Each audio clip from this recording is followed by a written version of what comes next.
Escuela Bíblica en el nombre de nuestro Señor Jesús. Lo haremos alabando el nombre del Señor con el himno Oh, yo quiero andar con Cristo, que se encuentra en la página 340 de nuestro himnario. Página 340 de nuestro himnario Oh, yo quiero andar con Cristo.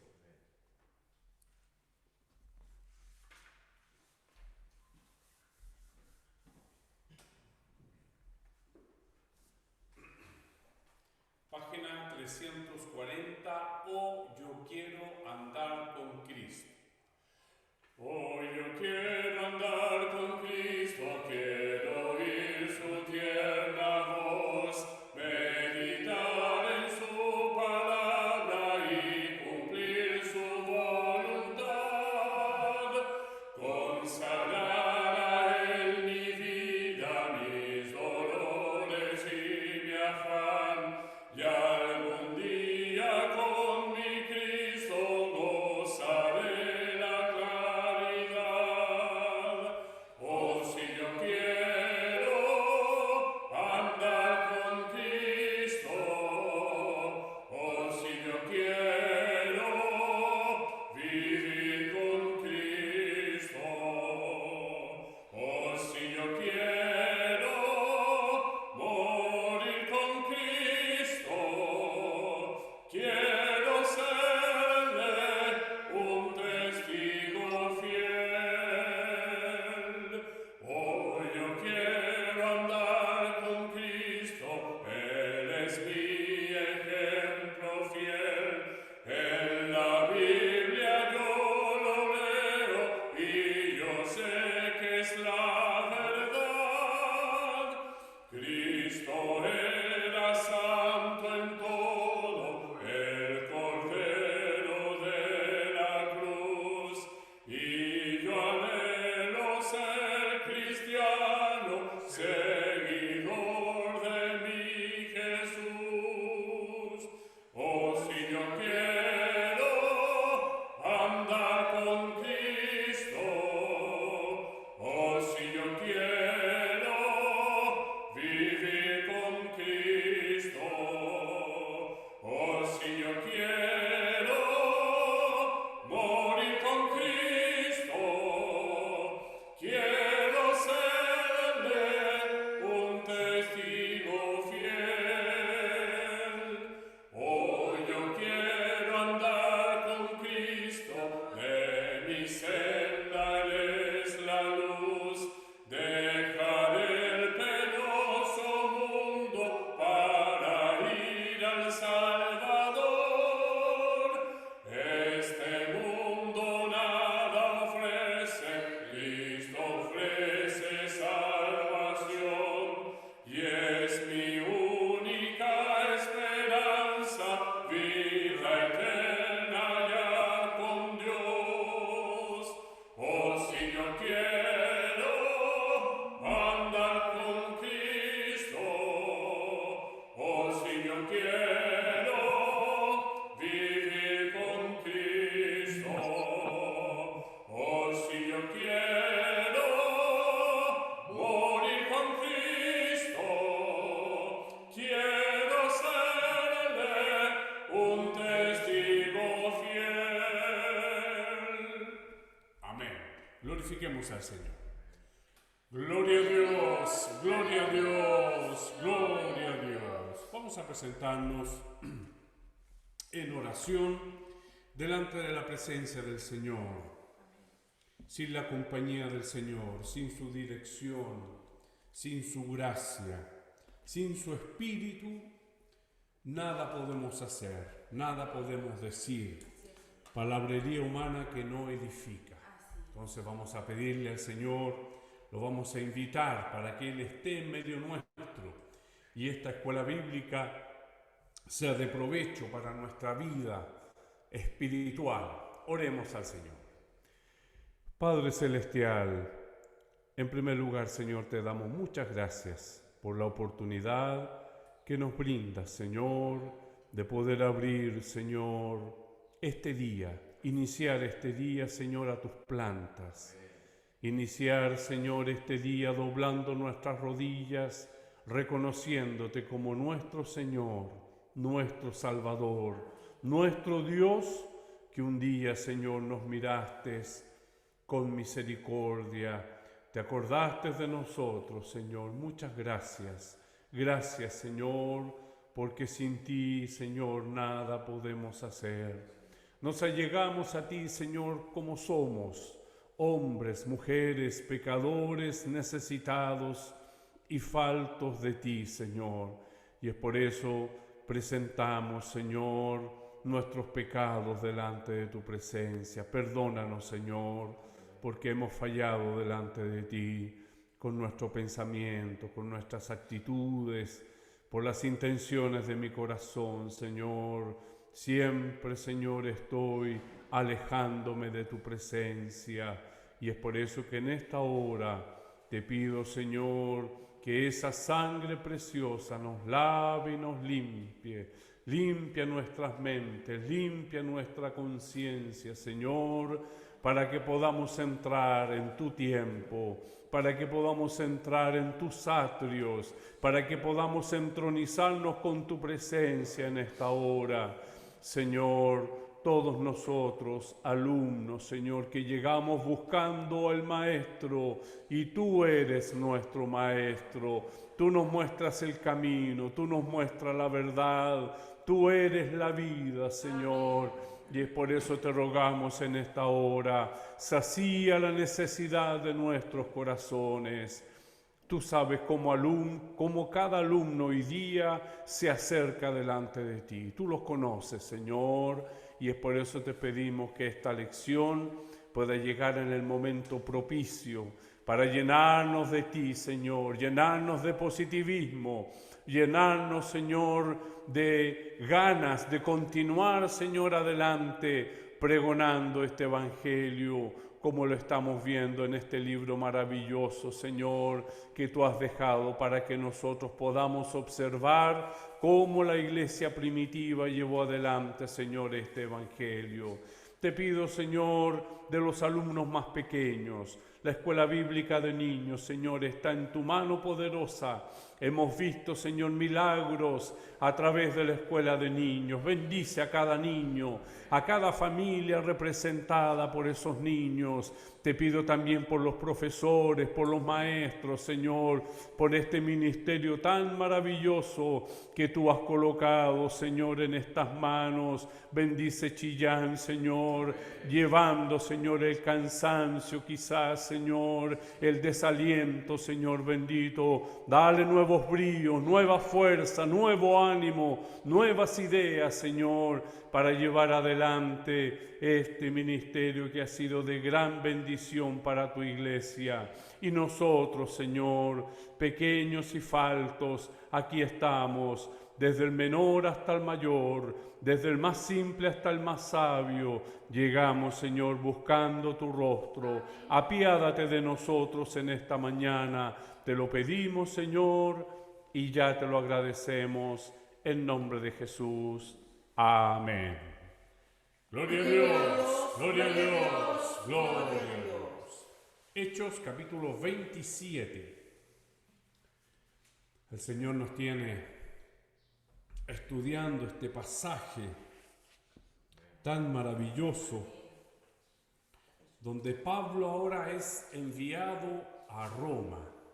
Si bien él va preso, aún no ha sido sentenciado, por lo tanto, más bien diríamos que va en custodia hacia Roma. Hechos de los Apóstoles, capítulo 27, leeremos, si bien nuestra lección estará en los versículos 11 en adelante, versículo 10.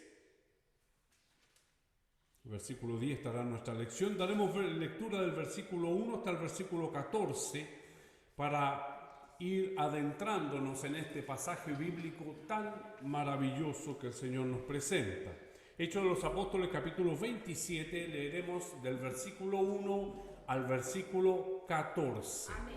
Lo haremos responsivamente en el nombre de nuestro Señor Jesús. Amén. Tiene por título: Pablo es enviado a Roma. Cuando se decidió que habíamos de navegar para Italia, entregaron a Pablo y a algunos otros presos a un centurión llamado Julio de la compañía Augusta. Y embarcándonos en una nave adramitena que iba a tocar los puertos de Asia, zarpamos, estando con nosotros Aristarco, macedonio de Tesalónica. Al otro día llegamos a Sidón y Julio, tratando humanamente a Pablo, le permitió que fuese a los amigos para ser atendido por ellos. Y haciéndonos a la vela desde allí, navegamos a Sotavento de Chipre, porque los vientos eran contrarios. Habiendo atravesado el mar frente a Cilicia y Panfilia, arribamos a Mira, la ciudad de Licia. Y hallando allí al centurión una nave alejandrina que zarpaba para Italia, nos embarcó en ella. Navegando muchos días despacio y llegando a duras penas frente a Cnido, porque nos impedía el viento, navegamos a Sotavento de Creta frente a Salmón. Y costeándola con dificultad, llegamos a un lugar que llamaban Buenos Puertos, cerca del cual estaba la ciudad de Lasea.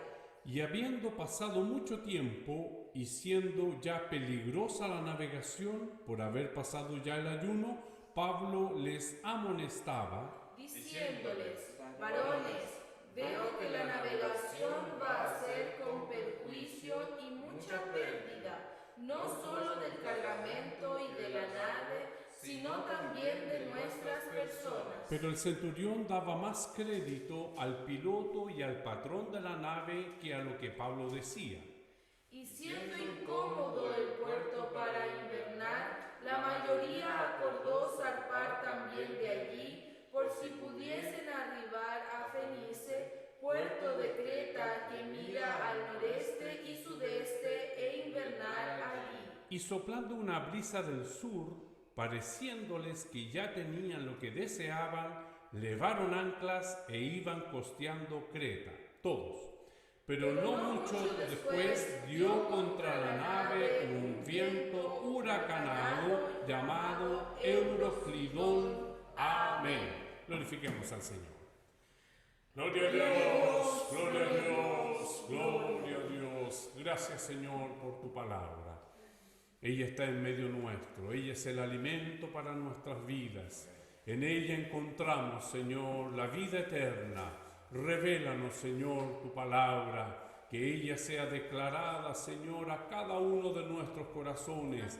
Entra con providencia, Señor, en nuestros corazones en esta hora. Todo pensamiento terrenal, Señor, en esta hora sea olvidado para poder entrar, Señor, en tu gloria, para poder entrar, Señor, en este pasaje bíblico tan rico, Señor, para nosotros. Tu palabra es viva y eficaz. Lumbrera, Señor, es tu palabra a nuestros pies. Y es por eso, Señor, te rogamos, alúmbranos, Señor, para que podamos, Señor, entender, comprender y así, Señor, acercarnos más a ti en esta hora. Tu gracia, Señor, y tu bendición te la pedimos en nombre de Jesús. Amén. gloria a Dios, gloria a Dios, gloria a Dios. El domingo pasado el Señor nos permitió dar lectura completa a este capítulo, ¿no es cierto?, considerado un documento de mucha importancia para poder entender, ¿no es cierto?, muchas cosas del mar que se vivían en ese tiempo. Y acá Lucas hace un detallado, muy detallado, cómo iban sucediendo los acontecimientos. Y esto precisamente nos da una riqueza de lo que se vivía en ese momento. Pero dentro de la nave había un hombre de Dios, estaba Pablo. Y también, por lo que nos dice el versículo 2, dice, estando con nosotros, recordemos que Lucas había desaparecido y ahora vuelve, quiere decir que estaba ahí junto en el barco Aristarco, este hombre de Dios que era de Tesalónica. Si bien nosotros la semana pasada dimos una mirada a esto, quisiera que diéramos lectura a Hechos capítulo 19, versículo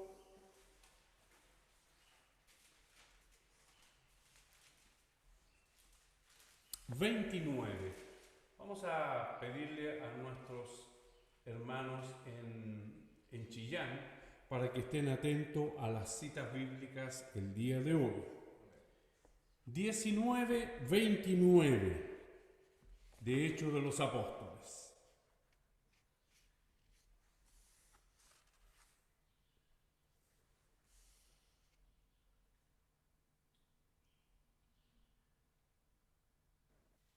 Amén. Amén. Amén. Hechos 19:29. Nombre Amén. de Jesús. Amén. Y la ciudad se llenó de confusión y a una se lanzaron al teatro arrebatando a Gallo y a Aristarco, macedonio, compañeros de Pablo. Amén.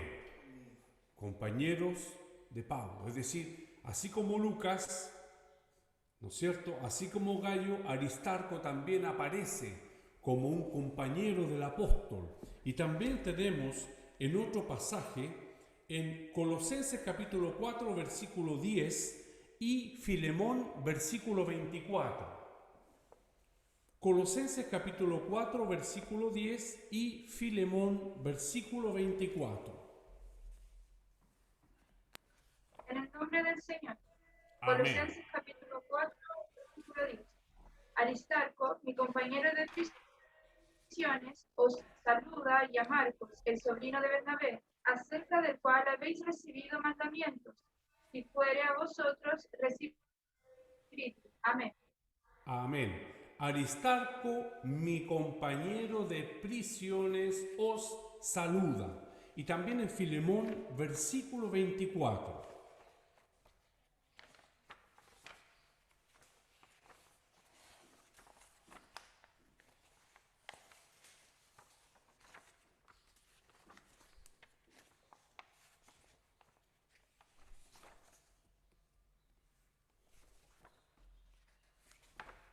Filemón, ¿cuánto, pastor?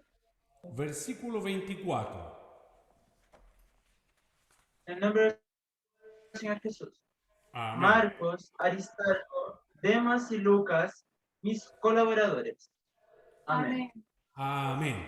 Entonces vemos cómo Aristarco es nombrado, ¿no es cierto?, mucho más de lo que nosotros pudiésemos relacionar, y está nombrado como compañero, como compañero de prisiones, ¿no es cierto? Es una persona muy importante en este momento en la vida de Pablo. Después él desaparece de la lectura bíblica. Es probable, según algunos comentaristas, que solo hace la primera parte del viaje, es decir, hasta cuando llegan hasta Mira, y ahí seguramente él sigue hacia Tesalónica. Pero en esta parte él está junto con Pablo. Otros dicen que por el versículo de Colosenses él fue todo el tiempo compañero de Pablo hasta Roma. Sin embargo, la única posibilidad que tenía de ir era como un siervo de Pablo, es decir, él, para poder estar, ¿no es cierto?, en el barco junto con él, solamente podría ir como siervo. Entonces existen estas posibilidades de Aristarco, pero lo que a nosotros nos llama la atención, ¿no es cierto?, es esta disposición para acompañar al apóstol, para estar con él, para acompañarlo en todos estos momentos difíciles. Aristarco, ¿no es cierto?, de Tesalónica, macedonio, ¿no es cierto?, que estuvo en estos momentos junto con el apóstol, como dice el versículo 2 de Hechos de los Apóstoles. Luego tenemos que Pablo llega, ¿no es cierto?, a una ciudad y está con sus amigos. Estos de los amigos, acá.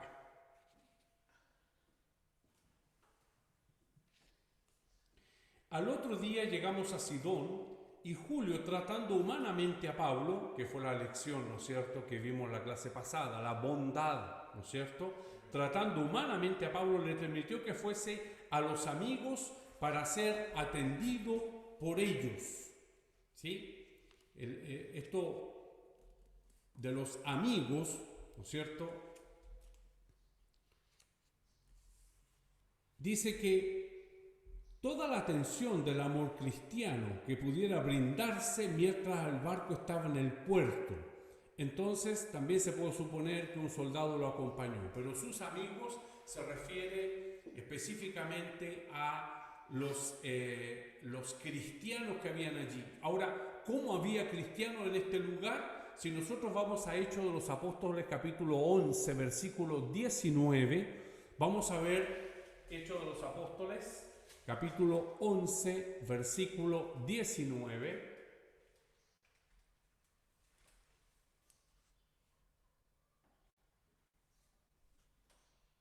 Amén, Pastor Marcos. En el nombre del Señor. Hechos capítulo Amén. 11, verso 19. Ahora bien, los que habían sido esparcidos a causa de la persecución que hubo con motivo de Esteban, pasaron hasta Fenicia, Chipre y Antioquía, no hablando a nadie la palabra, sino solo a los judíos. Amén. Entonces, después de la dispersión, ¿no es cierto?, de la muerte de Esteban, como ahora lo refleja el versículo que leyó nuestro pastor Marco, hubo muchos cristianos que se fueron de ahí con la palabra guardada y cruzaron hacia el otro lado, pueden haber llegado hasta este lugar donde llega Pablo, ¿no es cierto?, con este barco. Este primer viaje es un viaje corto porque la verdad es que ellos están buscando una nave mayor que los lleve para Italia, precisamente para Roma. Entonces, para salir de estas costas pequeñas es que ellos toman como dice acá, y embarcándonos en una nave adramitena que iba a tocar los puertos de Asia, zarpamos estando con nosotros Aristarco, Macedonio y Tesalónica. Al otro día llegamos a Sidón, donde leyó nuestro pastor Marcos, y Julio, tratando humanamente a Pablo, le permitió que fuese a los amigos para ser atendido por ellos. Y haciéndonos a la vela desde allí, navegamos a Sotavento de Chipre, porque los vientos eran contrarios. Y en esto quizá vamos a tomar un minuto para poder entender lo que es el sotavento, que es nombrado varias veces. Sotavento se usa para la marina, ¿no es cierto?, principalmente a vela, porque dependía de los vientos el cómo se manejara la nave, pero también se usa en meteorología. Y primero lo voy a explicar en meteorología para que así nosotros es más fácil poder entenderlo, esto de sotavento. Existen dos palabras, una que es sotavento y la otra que es barlovento. Barlovento y sotavento. Sotavento es una palabra compuesta del latín que significa sotto, bajo, viento. Sotavento, bajo viento. Entonces, si lo miramos en una montaña, en meteorología, cuando el viento viene, ¿no es cierto?, y pega en la montaña, ese es el barlovento. Por lo tanto, la ladera del otro lado de la montaña es el sotavento. Es decir, con esto, ¿qué quiere decir Lucas? Que del mástil de la nave navegaron a sotavento, es decir, el viento venía desde acá y las velas se pusieron hacia este lado, para que así la nave pudiera avanzar. Son naves mayores. Se calcula que es una nave de 42 metros de largo y 11 metros de ancho. O sea, son naves grandotas, porque son naves que llevan cereales. Toda esta región es la que alimenta a todo el imperio romano de cereales. Por lo tanto, son naves muy preciadas para el Imperio Romano. Son muy preciadas, son muy cuidadas, porque ellos son los que alimentan todo esto. Y la otra característica que tiene la nave es que no tiene timón, sino que la manera de conducirse es con 2 remos al final de la nave, la que le van dando la dirección. Por lo tanto, son naves muy grandes, muy fuertes, pero difíciles de maniobrar, y principalmente si el viento, como en este caso, es contrario. La lección que el Señor nos trae en este día es precisamente cuando Pablo les advierte, ¿no es cierto? Les advierte 2 cosas relacionadas a esto, porque el momento, la época del año en la cual ellos hacen estos viajes es peligrosa. Es peligrosa porque hay mucho viento, se viene adentrando el invierno. Cuando Pablo hace mención del ayuno, ¿no es cierto?, dice el versículo 4, y haciéndonos a la vela desde allí navegamos a Sotavento de Chipre, porque los vientos eran contrarios. Habiendo atravesado el mar frente a Cilicia y Panfilia, arribamos a Mira, ciudad de Licia. Esta es la primera llegada que hace el barco, hasta Mira. Hasta aquí es la primera, después de haber estado, ¿no es cierto?, con sus amigos, zarparon y llega acá a finaliza la primera parte del viaje. Dice aquí, Adramitio entró al puerto de Adriaque. Cuando la nave de Adramitio entró a la puerta de Adriaque, había allí una nave perteneciente a la flota cerealera que hacía la travesía entre Egipto y Roma. Había zarpado de Alejandría e iba camino a Italia. Egipto era la principal granero de Roma y el comercio regular de granos entre Alejandría y Ustia era de la mayor importancia. De él dependía la estabilidad política de Roma. Entonces, de ahí la importancia de estos barcos. Más adelante, nosotros vamos a ver cómo se nombra, ¿no es cierto?, al capitán de la nave, al dueño de la nave y al centurión. 3 autoridades que precisamente en la lección del próximo domingo, por la ayuda del Señor, vamos a ver cómo estas autoridades desobedecen o no atienden a la voz de Pablo, que los advierte de que iba a ser muy difícil navegar. El dueño del barco normalmente es el que también es el comerciante. Él contrata al piloto del barco y el piloto contrata a sus propios marineros. Ahora, ¿qué tiene que ver el centurión? El centurión es el representante del imperio, y es por eso se piensa que Julio, que viene acompañando a Pablo y a otros presos, él pertenece a esta flota de los que en el fondo son la autoridad, los representantes del imperio dentro de esta embarcación. Entonces vemos cómo hay 3 autoridades que desatienden el llamado del apóstol, un hombre experimentado, como lo vamos a ver en naufragios, un hombre experimentado. Se dice que más de 5.600 kilómetros Pablo había andado navegando, por lo tanto conocía muy bien la época del año, el lugar donde estaban, y por eso hace esa advertencia.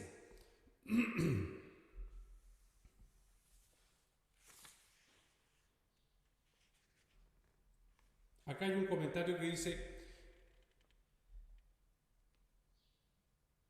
con los vientos del oeste que predominan en esos mares, los barcos, y particularmente los de los antiguos, desprovistos de brújula y mal calculados para navegar contra el viento, naturalmente ponían rumbo al norte hasta que llegaran a las vistas de la tierra de Asia Menor, y resultan muy favorables para la navegación de esas embarcaciones, porque la costa es inconfundible y segura, y la elevación de las montañas la hace visible a gran distancia. Abundan los puertos y las sinuosidades de sus costas, y la corriente que dirige hacia el oeste les permitiría, si el viento llegara a soplar desde tierra, maniobrar a barlovento al menos hasta el nido donde cesaban esas ventajas. Mira está directamente hacia el norte de Alejandría y su bahía está bien calculada para guarecer un barco detenido por vientos contrarios. Aquí sin duda el centurión sabía que encontraría una nave de la flota cerealera a la que tenían obligaciones oficiales que cumplir. Por lo tanto, este es un comentario de un estudioso de la época, ¿no es cierto? Schmidt se llama este comentarista, y nos coloca a nosotros en la situación. Es decir, vemos a Pablo, ¿no es cierto?, siendo un hombre muy práctico, un hombre conocedor, un hombre que sabe y que conoce, y ahora lo vemos en esta faceta. Él no está escribiendo cartas, sino que está arriba de un barco, el cual él piensa que no debe ir, porque entre estas fechas, cuando Pablo hace mención al ayuno, dice acá,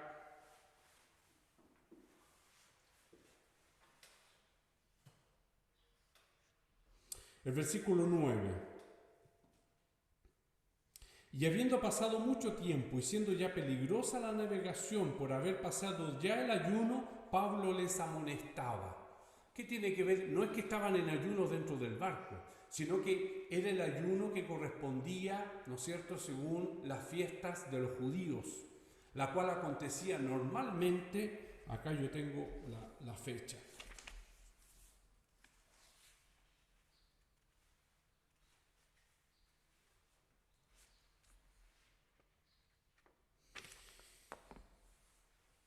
La demora que ya había ocasionado el viento contrario comenzó a preocuparles. Mientras esperaban un cambio de viento en buenos puertos, pronto comprendieron que no podían completar el viaje a Italia antes de que comenzara el invierno. En invierno no se navega, y esto es poco antes del invierno, poquito antes, entre septiembre y noviembre me parece que es, poco antes. Ahí es donde están todo este tiempo difícil por la cantidad de viento. Luego tienen que llegar a un puerto, esperar que pase el invierno, no se navega en invierno, y luego, pasado el invierno, pueden retomar su viaje. La estación peligrosa para la navegación comenzaba alrededor del 14 de septiembre y duraba hasta el 11 de noviembre. Después de esta última fecha, terminaba toda la navegación en el mar abierto hasta que pasara el invierno. Ya habían entrado de lleno en la estación peligrosa, como lo señala Lucas, hasta el ayuno había pasado. El ayuno es el día de expiación, que debería ser, ¿no es cierto?, el 10 de Tirsi en el calendario judío. La observación de Lucas solo es atinada en el año 59, cayó el 5 de octubre. Bueno, ahí ya empiezan a colocar la fecha exacta. El asunto es que al ayuno que se refiere el apóstol Pablo, ¿no es cierto?, en el versículo 9, es porque la expiación, el ayuno de expiación es precisamente en esa fecha, toda esta época de vientos, que es muy difícil la navegación antes del invierno, cuando ya no hay más navegación. Entonces, realmente estamos frente a un pasaje que tiene que, el mar es el que determina los viajes, no como ahora, ¿no es cierto? En este tiempo todavía tenían que llegar a un puerto, y aquí es donde lo menciona Lucas, un puerto más adelante que pueda ser, ¿no es cierto?, como una bahía donde pueda el barco guarecerse mientras pasa el invierno, y no donde están ahora, que si bien es un puerto difícil de detenerse para pasar el invierno. Puede ser azotado igual, ¿no es cierto?, por las tormentas, y es de ahí la premura que tiene el dueño del barco, el comerciante, el piloto y el centurión de zarpar luego de él. Es para poder llegar al otro puerto, que es una bahía mucho más confortable para poder pasar el invierno. Entonces, de a poquitito vamos entendiendo, ¿no es cierto?, este pasaje bíblico de cómo Pablo les advierte a ellos Dice en el versículo 9, y habiendo pasado mucho tiempo y siendo ya peligrosa la navegación por haber pasado ya el ayuno, Pablo les amonestaba diciéndole, varones, veo que la navegación va a ser con perjuicio y mucha pérdida, no solo del cargamento de la nave, sino también de nuestras personas. Y cuando habla de muchas pérdidas, está hablando de pérdidas de vida, pero también del propósito del viaje. En el versículo 38 de este mismo capítulo dice, y ya satisfechos aligeraron la nave echando el trigo al mar. Es decir, lo que Pablo les había dicho tuvo que acontecer, esta pérdida de la que habla Pablo ahora puede ser de gran pérdida, realmente aconteció porque ellos continuaron viaje y zozobraron y tuvieron que finalmente echar el trigo al mar. Por lo tanto, realmente es un barco cerealero, ¿no es cierto?, con estas características que hemos aprendido el día de hoy. Antes de entrar en nuestra lección, solamente quería destacar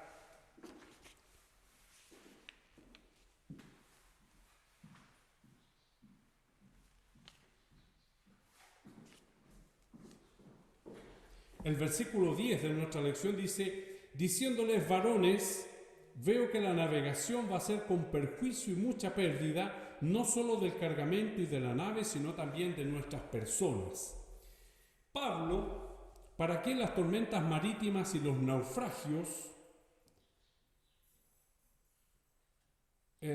no eran desconocidos, vio que cualquier plan de seguir viaje de buenos puertos se vería acompañado de graves riesgos. Así que les dio su consejo a las autoridades. En primer lugar, probablemente al centurión, con quien se había establecido una buena relación. Se celebró un consejo de mandos del barco, pero no es necesario suponer que Pablo sería invitado a integrarlo como viajero experimentado. Estoy buscando una cita bíblica que se encuentra en Corintios. Dice acá, el consejo de Pablo, que les recuerda a los demás en el versículo 21 que debían quedarse a pasar el invierno en buenos puertos. Su advertencia de que cualquier otro proceder implicaría daños para las personas, así como la pérdida de la carga y del barco, se contradice con su propia afirmación posterior de que no se perdería ninguna vida. Lo que tenemos aquí en medio, lo que él dice, quedémonos acá para no perder a nadie, y después Pablo dice, no teman porque nadie se va a perder, hay una contradicción, solo que en medio hay una visión de Dios en la vida de Pablo. Él dice, estuvo conmigo el ángel del Señor y me dijo que ninguna vida se iba a perder. ¿Ya? Entonces podemos ver aquí, como cristianos, podemos ver algunos puntos. ¿Qué es la voluntad de Dios? ¿Cuál es la permisión de Dios en nuestras vidas? Quizás Pablo, conocedor del mar, ¿no es cierto?, les advierte y el Señor permite ahora y tiene misericordia de ellos, ¿no es cierto?, y les permite poder hacer este viaje y después tiene misericordia de que ninguno de ellos, el barco se perdió. Recordemos que llegan algunos aferrados a partes de la nave, otros llegan aferrados a tablas, el trigo, como ya leímos, ya lo botaron y otros llegaron nadando. Es decir, es un naufragio real, pero el Señor tiene misericordia, ¿no es cierto?, de la vida de ellos. Imposible acordarnos del pasaje de Jonás, que también leímos la semana pasada, donde el Señor tiene misericordia, así como también en los tiempos, ¿no es cierto?, de Sodoma y Gomorra. Si hubiera un justo, ¿tendrías misericordia? El Señor operando, el Señor mostrando su amor, el Señor mostrando su gracia, a pesar del consejo que les había dado Pablo. Pablo no era un preso cualquiera, no era una persona en custodia cualquiera. Sin duda, los otros que iban con él eran criminales, pero este no. Este es un hombre de Dios. Amén. Y los hombres de Dios están lejos de ser criminales. Muy por el contrario, un hombre que ha escrito cartas, que conoce el mar, que conoce de leyes, que conoce de oficios. Recordemos que Pablo, ¿no es cierto?, era tejedor de tiendas, de unas tiendas muy específicas, muy caras por lo demás. Entonces, un hombre conocedor de todas las cosas. Y en el versículo 10, como hoy nos tiene la lección, la palabra del Señor, Él les advierte sobre esto.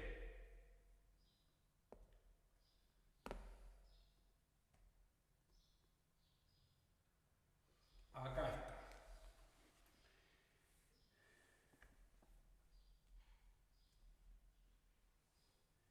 Pablo no habló aquí necesariamente como un profeta de Dios, sino tal vez como un viajero experimentado del Mediterráneo, habiendo viajado alrededor de 5.600 kilómetros en el océano, conociendo las temporadas y las condiciones, y tal vez con la sabiduría de un hombre de Dios, Pablo les aconsejó que no siguieran adelante. En 2 de Corintios, capítulo 11, versículo 25, tenemos la cita que yo estaba buscando. 2 de Corintios, nuestros hermanos en Chillán para que lo puedan revisar, capítulo 11, versículo 25.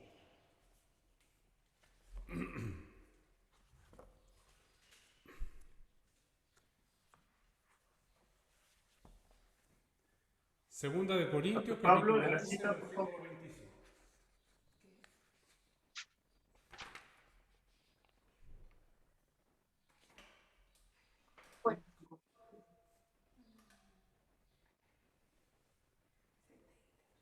Nombre del Señor. Amén. Amén. 3 veces he sido con varas, una vez apedreado, 3 veces he padecido naufragio, una noche y un día he estado como naufrago en alta mar.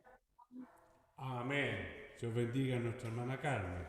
3 veces he sido azotado con varas, una vez apedreado, 3 veces he padecido naufragio, una noche y un día he estado como náufrago en alta mar. Las vivencias de este hombre de Dios que a esta altura entonces les hace esta advertencia y les sugiere, ¿no es cierto?, que no era bueno zarpar por el tiempo, por las condiciones y por lo que se venía.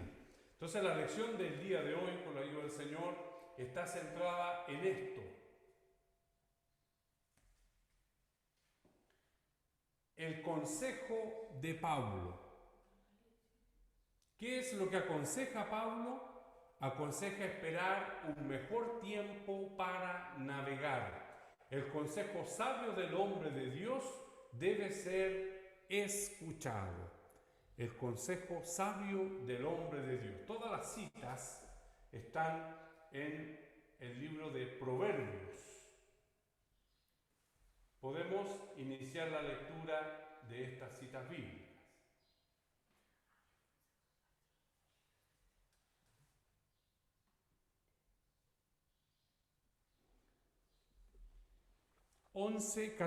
Proverbios capítulo 11, versículo 14. Amén.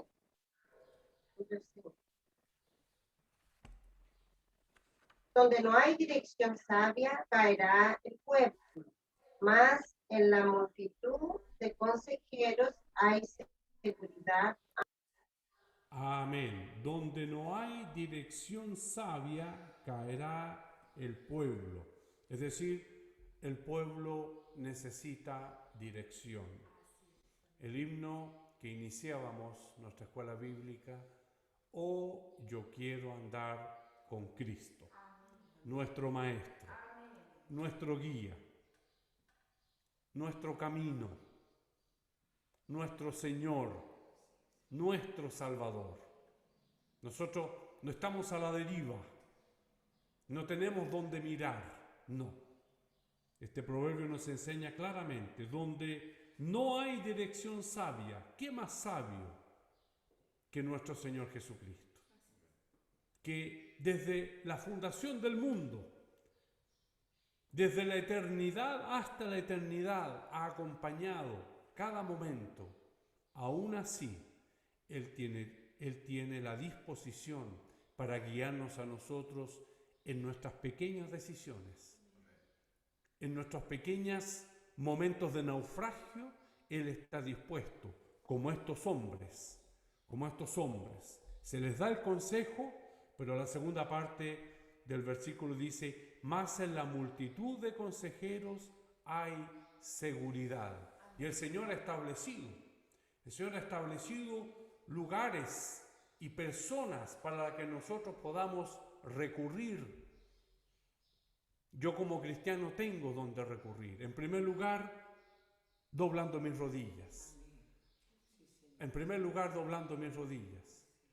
Acto seguido, la palabra del Señor.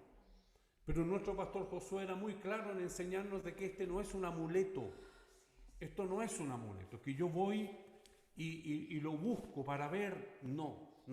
La palabra del Señor nos habla siempre. La palabra del Señor es viva y eficaz. Pero no porque está abierta en el Salmo 91 en medio de mi casa va a ser vida. No, la palabra del Señor hace vida en mi corazón. En mi corazón hace vida. Es decir, yo tengo que nutrirme de la palabra del Señor.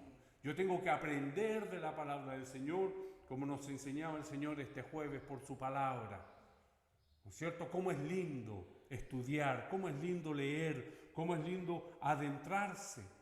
Porque el Espíritu Santo es el Espíritu recordador, es decir, el Espíritu Santo en el momento cuando yo necesite, Él me recordará ese versículo que dará paz a mi alma. Y el Señor también puede usar todos los medios y también tiene los líderes. Las Dorcas tienen, ¿no es cierto?, su grupo donde hay líderes, los pastores de las iglesias, los jóvenes tienen sus líderes. ¿No es cierto? Donde ahora nosotros como líderes, con la ayuda del Señor, debemos andar con Cristo para que nuestro consejo sea sabio.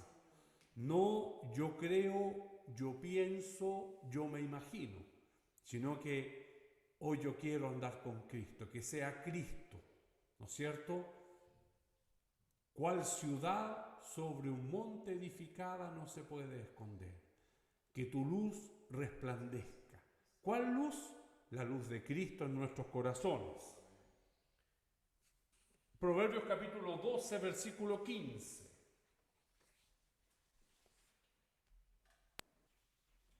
En el nombre del Señor.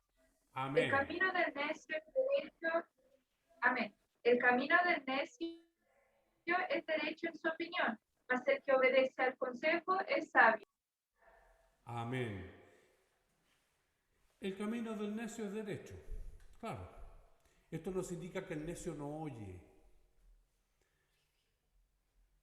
Esto nos indica que el necio es sabio en su propia opinión. Que el Señor nos libre. Nadie está ajeno de ser sabio en su propia opinión. Principalmente cuando nos vamos poniendo viejos. ¿Quién te puede decir lo contrario? ¿No es cierto? Ya tienes tus conclusiones de la vida. La experiencia de la vida te va diciendo cosas. ¿Cómo se refirió el apóstol en este pasaje? ¿Se refirió como un sabio en su propia opinión? Vamos a leer el versículo 26, capítulo 26, versículo 10. Varones, yo veo que la navegación va a ser con perjuicio y mucha pérdida, no solo del cargamento y de la nave, sino también de nuestras personas. ¿Cómo lo diría un necio? Eso mismo. Varones, veo que el apreciar, el necio no. El necio no tiene la capacidad de apreciar. Tanto es que el proverbio dice,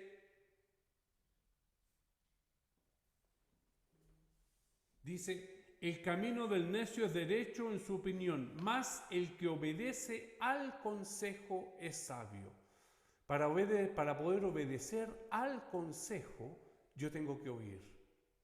Nos muestra que el necio no oye, el sabio oye. Entonces, El Señor inmediatamente, su palabra nos coloca inmediatamente en la balanza. ¿Cuántas veces me comporto como un necio y no oigo? Porque puede ser en una circunstancia o puede ser en la vida. La palabra del Señor es aplicable a todo momento. Quizás en una y más de alguna vez, quizás hemos actuado como necios. Más de alguna vez, Señor, no escuché. Señor, no oí. No, estaba ensimismado. El estudio que el Señor nos dio hace unos martes atrás hablaba de que uno se ensimisma, o sea, me vuelvo hacia mí mismo, mis pensamientos se vuelven, mis razones, mi lógica, mi decisión, y no me permite observar, no me permite mirar, no me permite contemplar, no me permite oír. El Señor nos invita a que podamos oír, como dice este proverbio. El camino del necio es derecho en su opinión. Claro, ¿no es cierto? Yo hice clase a niñitos en Brasil y me acuerdo de que habían uno que hacían así cuando yo les hablaba. La, la, la, la, la, la, la, la, la, la, la, la. No quiere oír, no quiere oír. Es una expresión muy clara de que primero, no te oigo y segundo, yo hablo para que no oírte. Esa es una actitud necia. Que podamos ahora pararnos en nuestros caminos y tenemos la palabra del Señor que nos confronta para que podamos enmendar. Es tiempo de enmendar. Es tiempo de poder el Señor hablar a nuestros corazones. Dice en Proverbios capítulo 13, versículo 10.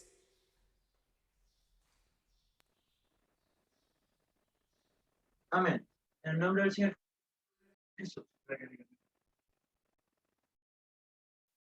Ciertamente la soberbia concebirá contienda, mas con los avisados está la sabiduría. Amén. Está avisado. La palabra del Señor nos avisa. Hoy día nos está avisando de que no seamos necios. Y nos está enseñando cómo reacciona el necio. Cómo funciona el necio y cómo funciona el sabio. Ciertamente la soberbia. ¿Tú me vas a venir a decir a mí? ¿Tú me vas a decir algo? ¿Quién eres tú? ¿Dónde estás? Así es el mundo. ¿Por qué uso estas expresiones? Son extrañas en nuestro medio porque no las usamos. Pero así funciona el mundo. Así funciona el necio. Y así funciona el soberbio. Dice 13:10. Ciertamente es una certeza. Ciertamente la soberbia concebirá contienda. Donde hay gente soberbia hay problemas. Donde hay soberbios hay problemas. Esto es lo que nos enseña este versículo. Mas con los avisados está la sabiduría. El Señor nos está avisando hoy para que podamos, como un espejo, nos miramos en nuestra imagen. Señor, aquí actúe como un necio. Y ahí está, nos avisa el Señor, nos está avisando. Aún es tiempo, Señor, saca la soberbia de mi corazón si tengo soberbia. A veces no nos damos cuenta de que tenemos envidia, no nos damos cuenta. No nos damos cuenta de que tenemos soberbia en nuestro corazón. Y ahí ahora el Señor nos avisa para que oremos en esta dirección. Señor, si hay soberbia en mi corazón. Porque como dice la lección del día de hoy, el consejo sabio de un hombre de Dios debe ser escuchado. El consejo sabio de un hombre de Dios debe ser escuchado. 15:22. Proverbios capítulo 15, versículo 22.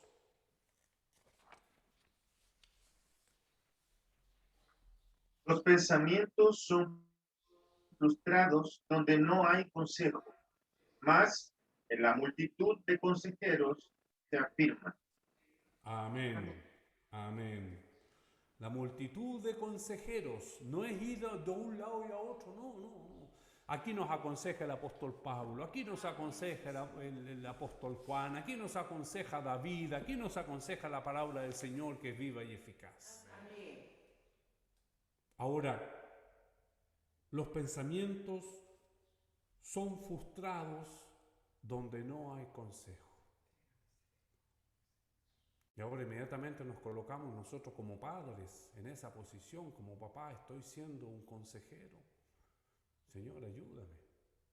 Quizás, ¿cómo estaré haciendo esa parte si lo llevamos a nuestro momento cotidiano? Porque los pensamientos son frustrados donde no hay consejo. Esto nos muestra que nuestros pensamientos deben ser vertidos. Nuestros pensamientos deben ser comentados para saber dónde andas.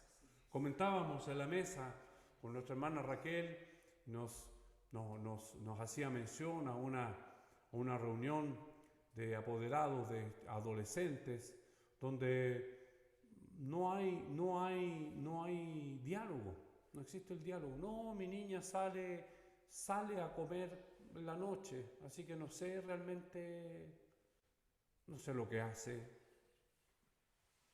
no sé lo que piensa, no sé lo que quiere, está encerrada en su cuarto. Entonces, aquí la palabra del Señor nos muestra, el sentarse a la mesa es para compartir, sí. El mismo pan que tú comes, yo también me sirvo. Así es, Señor, amén. El mismo, este partir del pan, este gesto de Jesús tan maravilloso, que acá nosotros comemos panes individuales, pero si tuviéramos un pan grande sería un pedazo del mismo que tú comes, yo como. Pero también es el momento para conversar. Así es. También es el momento para compartir. También es el momento para contemplar, para comentar, para decidir. Porque la palabra del Señor nos dice, los pensamientos son frustrados donde no hay consejo. Si yo no comparto mis pensamientos, voy a tener la razón y voy. Principalmente la edad, ¿no es cierto?, adolescente. Yo siempre lo encuentro una edad con el Señor, pero también difícil. Hay muchas preguntas, hay muchos cuestionamientos, ¿no? Y también nosotros ya adultos, con mayor razón, para poder dar ahora este consejo apropiado. Entonces, la palabra del Señor acá nos muestra que no es para quedarnos con nuestros pensamientos, sino que es para poder compartirlos. Porque muchas veces el Señor usa a pequeñitos. Si un niño colocares por la frente en mi nombre, a él oídle. Quiere decir que el Señor nos habla por muchos medios, de muchas formas. Pero para eso yo tengo que estar atento a oír y no como el soberbio que está ensimismado en sus pensamientos. 20:18. Proverbios capítulo 20, versículo 18. Nombre del Señor. Amén. Amén. Pensamientos con el consejo se ordenan y con dirección sabia se hace la guerra. Amén. Qué Amén. maravilloso este versículo. Los pensamientos. Estábamos hablando de pensamientos frustrados donde no hay consejo. Mírenlo ahora. Los pensamientos con el consejo. Consejo. La palabra del Señor. Nuestro consejo. Entonces, mi pensamiento con el consejo se ordenan. Ah, Señor, es por aquí. Se disipan las dudas, se disipan las tinieblas, la neblina desaparece y queda el camino claro para poder andar. Pero para eso, yo quiero andar con Cristo. Amén. Con Cristo. Sí, Señor. Con Cristo, Él llenando mi vida, su Espíritu Santo conduciendo cada momento, cada instante de mi vida. Amén. Mi pensamiento con el consejo se ordenan para la gloria del Señor. Amén. Y nosotros, ¿no es cierto?, los que por misericordia cumplimos algún liderazgo, oración al Señor. Amén. Para que cuando sea requerido pueda dar el consejo sabio El consejo apegado a la palabra del Señor y no el yo creo, yo me imagino, yo supongo, sino que sea realmente un consejo apegado a la palabra del Señor. Que el Señor nos bendiga, ¿no es cierto? Como podemos ver, el próximo domingo, con la ayuda del Señor, si Él no viene por nosotros en esta semana, estaremos viendo ahora cómo ellos desatendieron, ¿no es cierto?, este consejo. El 11, pero el centurión daba más crédito al piloto y al patrón de la nave que a lo que Pablo decía. El centurión entonces terminaba siendo la autoridad del barco, como ya lo vimos. Que el Señor nos bendiga, que esta lección pueda llegar en un momento oportuno a nuestras vidas y podamos entregarnos al Señor. Nuestros pensamientos están en tu mano, Señor. Dirige mis pensamientos, Señor. Conduce mi vida, Señor. Señor, si hay soberbia en mí, sácala, Señor. Señor, que no sea ensimismado. Señor, que mis razones no sean por sobre tu consejo. Apegaditos, aferraditos al Señor, aferrado a su palabra. Que el Señor nos bendiga. A mi Señor toda honra, gloria y alabanza.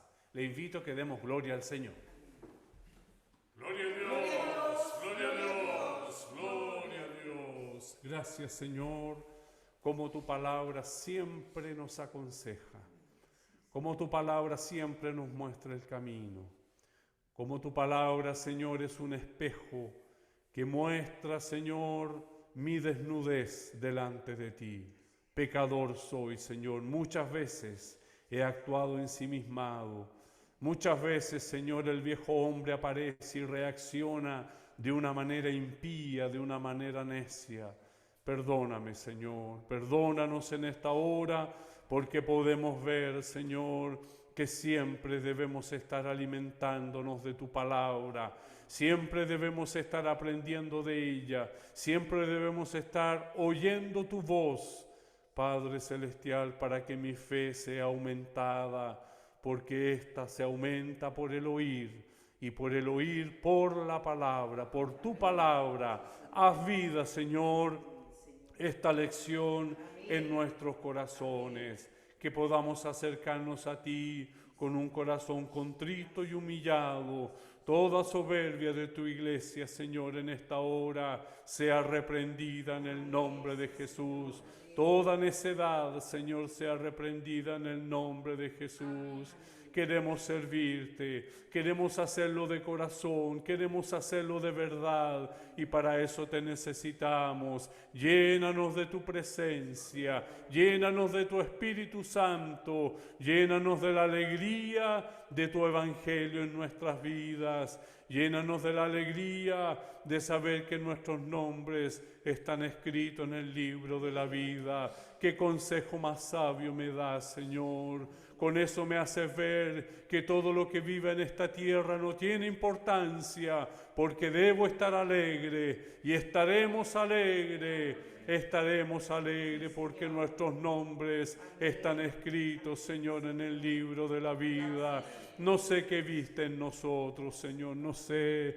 No puedo imaginarme, Señor, qué es lo que tú viste. Solamente te rindo culto, pleitesía y honor, porque un día tuviste misericordia y de entre muchos me elegiste a mí, no por ser el mejor. Señor bendito, bendice a tu iglesia, a cada alumno, Señor. Tu palabra haya tocado sus vidas, sus corazones, para que juntos alabemos, Señor, tu nombre. Tu dirección es fundamental en nuestras vidas, para no inclinarnos ni a la derecha ni a la izquierda, pero solo tú para eso, Señor. Tu iglesia está en tu mano poderosa, así lo confiamos, Señor, así confiamos y así esperamos, como la vida de este hombre tuyo, Señor, que tantos consejos nos deja. Tu gracia, Señor, sea tu iglesia en esta hora. Te lo pedimos, Señor, y ya te lo agradecemos en nombre de Jesús. Amén. gloria a Dios, gloria a Dios, Gloria a Dios. Si es la voluntad del Señor, finalizaremos nuestra escuela bíblica alabando su nombre con la doxología, página 39, al Padre Hijo Redentor.